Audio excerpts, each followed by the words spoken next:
नवीद अलाई साहब, आप कैसे देखते हैं कि इंडियन धमकियां सिंध ताश माहदे को सस्पेंड कर देना और अभी पानी को रोकने के लिए जो भारत इकदाम कर रहा है, तो पाकिस्तान को फौरी तौर पे क्या करना चाहिए, क्या स्ट्रेटजी बनानी चाहिए? जी, थैंक यू जनाब। मेरा ख्याल है कि इसमें एक मल्टी प्रोंग्ड स्ट्रेटजी की ज़रूरत है। आप आप देखिए कि ये जो सबसे पहले तो हम इंटरनेशनली और रीजनली इस बात को जो है हमें तमाम ममालिक के सामने रखना चाहिए। ख़ास तौर पे जो चाइना है, असल अपर रिपेरियन चाइना है, जो उनके भी दरियाओं में पानी आ रहा है इंडिया के, वो चाइना से आ रहा है। तो चाइना को ऑन बोर्ड करना चाहिए कि वो उसके जवाब देने के लिए फिजिकली उसका जवाब देने के, देखें जब बात करते हैं कि हम सांसें बंद कर देंगे, उसका मतलब ये नहीं है कि आप ऑल आउट वॉर के लिए चले जाएंगे।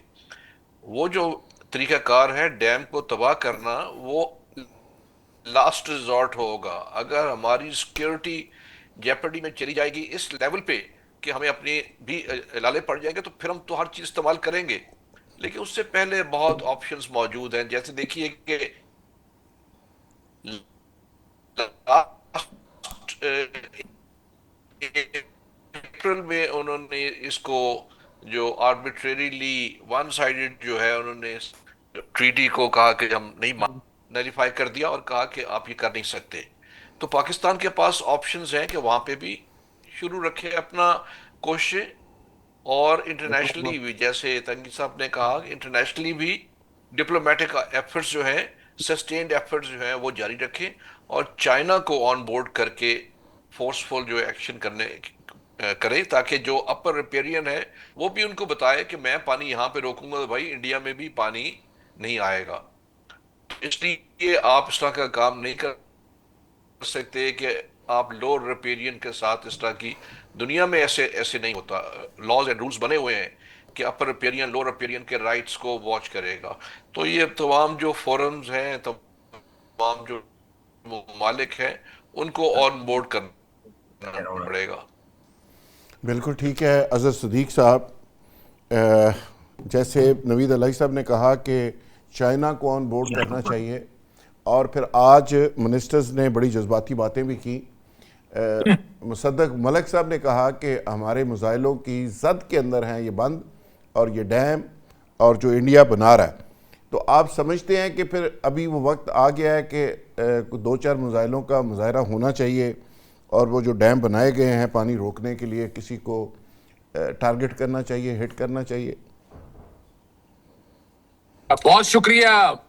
हम तो, आपको पता है अपना, वो मौजूदा हुकूमत है जो डोनाल्ड ट्रंप को नोबेल इनाम देना चाहती थी। अब मैं जरा कुछ सच्ची बातें करूंगा, बहुत से लोगों को बुरी लगेगी। ये जो आज ख्याल आया ना इन सब लोगों को, मैं पिछले 4 महीने से ये शो डाल रहा हूं। अच्छा। अब पढ़ा नहीं, क्या करें? इंडस वाटर ट्रीटी पढ़ा ही नहीं, अंग्रेजी में है ना यार, वो जरा अंग्रेजी में है। वो अपना कभी नहीं नहीं, उर्दू ये में आता, पढ़े लिखे कभी मिनिस्टर आज प्रेस कॉन्फ्रेंस कर रहे थे, वो उन्होंने पढ़ा ही होगा। मैं अभी नंगा करने लगा उन्हें। मेरे अच्छा। पास सबूत है इस बात के। आप अंदाजा लगाएं, इंडस वाटर ट्रीटी डॉक्टर के तहत मुसद्दिक है, इंडस वाटर ट्रीटी के तहत है कि Indus water commissioner doctor permanent तैनात होना मुसद्दिक चाहिए। बहुत पढ़े लिखे आदमी मुसद्दक हैं। मलिक यार बड़ा लिखा आदमी है, वो अंग्रेजी वो भाई पढ़ सक।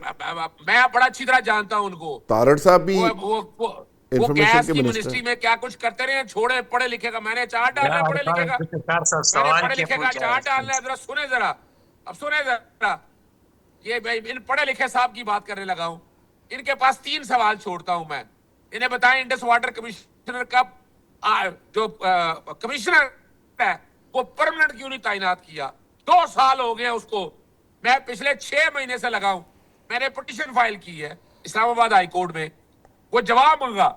आप जरा गौर सुने। अच्छा। अपना वो 9 जून को रखा। 9 जून को इन्होंने कहा जी बजट पेश होना है जी, हम कुछ नहीं कर सकते। 23 जून को रखा और आज फिर समाप्त थी उसकी, आज समाप्त थी उसकी। तो मैंने उन्हें कहा, उन्होंने कहा जी अभी तो कुछ नहीं कर रहे। ये मैं आपको बता रहा हूं, इनकी अपना अंदाजा लगाएं इनकी सिंसियरिटी क्या है। अब आगे आए, ये चनाब और ब्यास के ऊपर जो है ना कितने आर्टिकल आए हैं। मैंने 6 लेटर लिखे हैं, 6 लेटर पिछले 3 महीनों में, कि जनाब क्या कर रहे हैं, सोए हुए हैं आप लोग। इस पे इंडिया में आर्टिकल छपे, पाकिस्तान के आर्टिकल छपे, मुझे बता दो दे पिछले 4 महीने की कारकर्दगी बताई क्या किया इन्होंने। और अगली बात बता दूं आपको, तो मैंने एक पिटिशन फाइल की इस्लामाबाद हाई कोर्ट में, वो लगे ही ना।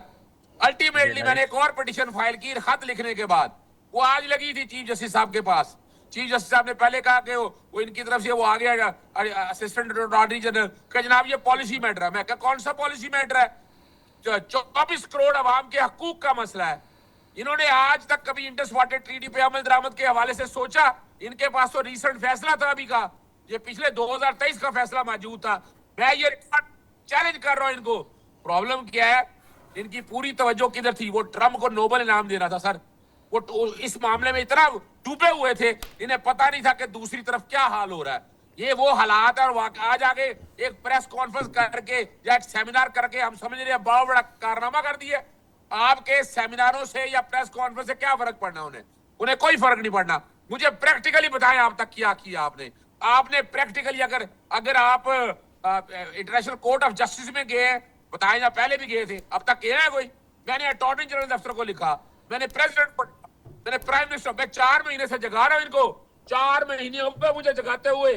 दुख इस बात का है कि ये सेमिनार करके वो पंजाबी कहते हैं गोंगलुआ तो मिट्टी ढा के, खुदा रहा यार, मेरी कौम के साथ ये मत मजाक करें। कौम को हक होना चाहिए। तलबा करता हूं से, प्रेसिडेंट ऑफ पाकिस्तान से, बताए किया की कारदगी है अब तक आपने क्या किया, वो बताएं। ये सेमिनार सुमिनार करके ब्रिगेड साहब, वो ब्रिगेड साहब, टिकटॉक पे हुकूमत चल। ब्रिगेड साहब देखें, वो क्या कहते हैं कि बात तो सच है मगर बात है रसवाई की। बातें तो ज़ाहिर है हम भी करते हैं, हमारी बहुत सारी ख्वाहिशें होती हैं कि वो ऐसा हो जाए ऐसा हो जाए, लेकिन प्रैक्टिकल जो चीज़ें होती हैं उसको ज़ाहिर है सामना किए बगैर हम आगे गुजर नहीं सकते। एक कश्मीर कमेटी होती थी, हम तो देखो ना इंडिया को हमेशा ही सबक सिखाने के लिए तैयार बैठे होते हैं, ऐसे आस्तीनें चढ़ा के हम धमकियाँ देते हैं मोदी को। तो प्रैक्टिकली आपकी हालत ये है कि आप मुझे बता दें कि कश्मीर कमेटी का चेयरमैन कौन है, और कश्मीर के लिए किसी जगह कोई आपका कोई डेलीगेशन जा रहा है, कोई दुनिया में किसी जगह किसी को आपने एंगेज किया है, कोई पार्लिमानी वफद भेजा है? राना कासिम नून साहब हमारे दोस्त हैं, मैं चलो बता देता हूँ आपको, तो शायद किसी को नाम भी याद ना हो, जो उसके चेयरमैन हैं। और मैं ये भी जानता हूँ कि वो क्या इंटरनेशनली इसको कश्मीर को रिप्रेजेंट कर सकते हैं, वो मैं बात नहीं करना चाहता। तो ब्रिगेडी साहब, जब आपके ऐसे नेशनल इश्यूज़ के ऊपर इतनी गैर संजीदगी का आलम होगा, तो फिर इस तरह एक बयान से क्या होगा सर? देखिए जी, मैं अपना हमारे जो भाई है ये बिल्कुल सही फरमा रहे हैं कि बहुत ज्यादा हमें इस पे एग्रेसिव होना चाहिए था। एग्रेसिव इन द सेंस कि बहुत ज्यादा एक्टिविटी जनरेट करनी चाहिए थी, अवेयरनेस क्रिएट करना चाहिए था इंटरनेशनल इदारों पे। ठीक है, हम थोड़ा लेट हो गए हैं, लेकिन ये तो बहुत ही खबर परेशान कौन है